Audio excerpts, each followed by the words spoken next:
Bom, gente, a questão 5 ele é um sistema LR de um circuito elétrico muito aplicado, um sistema genérico, onde temos um indutor e um resistor e uma fonte, e aqui é uma condição inicial genérica, certo? É, Nesse tipo de sistema, a gente obtém uma equação diferencial, tem uma derivada do y aqui. Ela é linear, porque o y não tem quadrado, só tem o y normalzinho, e o y derivado, e um termo independente, que não depende do y, que é a fonte. Então, nós temos aqui uma EDO linear de primeiro grau, certo?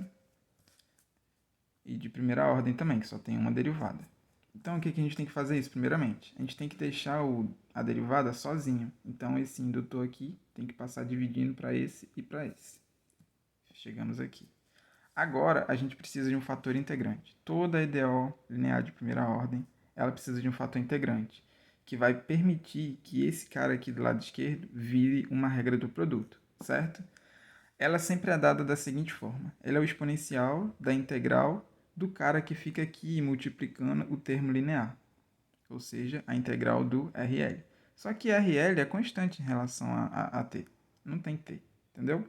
Então, a derivada dessa função, você tira a constantezinha e sobra só o t, certo? Então, a gente vai multiplicar toda a função por exponencial de L sobre RT. Agora sim, ó, a gente vê que, fazendo essa multiplicação dos três lados, a gente obtém aqui uma regra do produto. Quais são as duas funções, professor? Aqui tem o dy dt e aqui tem o y. Então, a primeira função é o y. E a outra função é quem? Esse daqui. Porque se a gente observar que o E de RT sobre L, a gente derivar ele, o que a gente vai fazer? A derivada do E é o próprio E, e a derivada do expoente vai ser R sobre L, que é que aparece aqui multiplicando justamente, tá vendo? Bem certinho.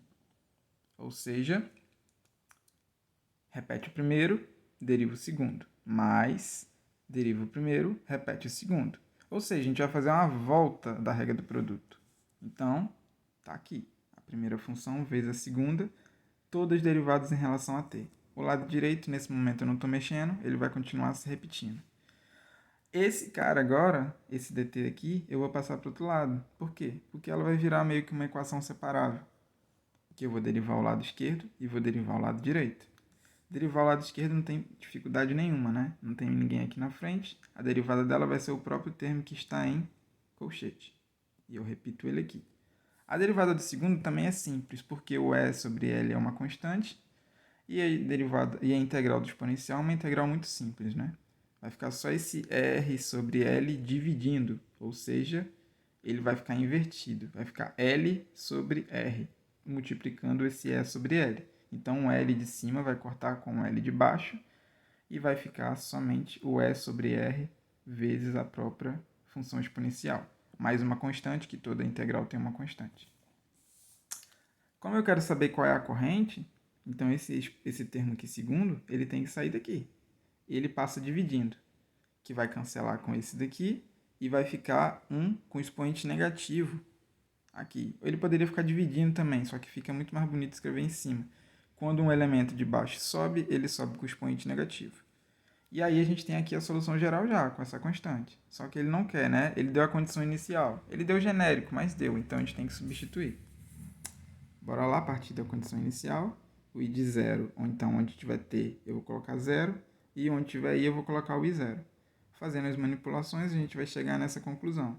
E passando o e sobre r para o outro lado, a gente descobre quem é a constante. Agora é só substituir na função e chamar ela de solução do PVI. Certo? Fica meio grandinho porque normalmente a gente tem esses valores. Então, nesse sistema genérico, se a gente olhar para um sistema genérico, a gente não precisa mais fazer os cálculos, a gente basta substituir. Aqui é o valor da fonte, o valor da resistência, o valor da corrente inicial e pronto. Aqui também tem o valor do indutor no expoentezinho do E. Apenas isso, só substituindo aqui a gente consegue descobrir qual é a função da minha corrente.